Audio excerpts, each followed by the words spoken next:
In today's video, I'm going to teach you how to add columns in Power BI Desktop. By the end, you'll know exactly where to go and what to click so you can enrich your data model with new fields that help with calculations, grouping, or labeling. To start, open Power BI Desktop and head to the table view on the left bar. This is the view that shows your data in rows and columns, making it easy to see the fields you already have. If you're not sure which icon it is, look for the one that resembles a grid. Switching to this view helps you focus on the underlying data rather than visuals or relationships.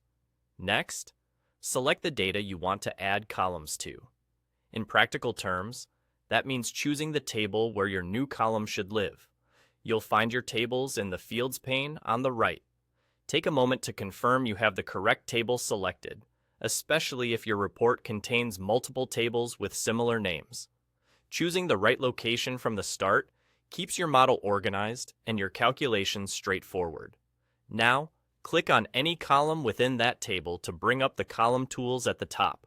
Selecting a column activates a contextual ribbon with options specifically for working with columns, such as data type, formatting, and more. Seeing those options appear is a good confirmation that you're in the right place and that Power BI is ready to let you create or modify a column.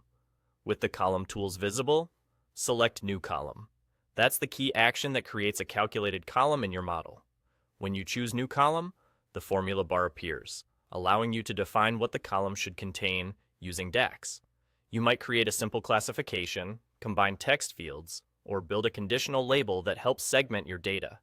As soon as you provide a valid expression, Power BI evaluates it row by row and adds the results as a permanent column in that table.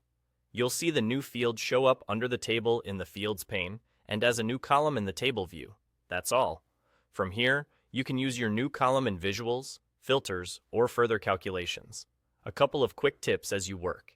Keep an eye on data types so numbers, dates, and text behave as expected. Use clear names for easy discovery later. And remember that calculated columns are stored in the model, so very large columns can increase file size.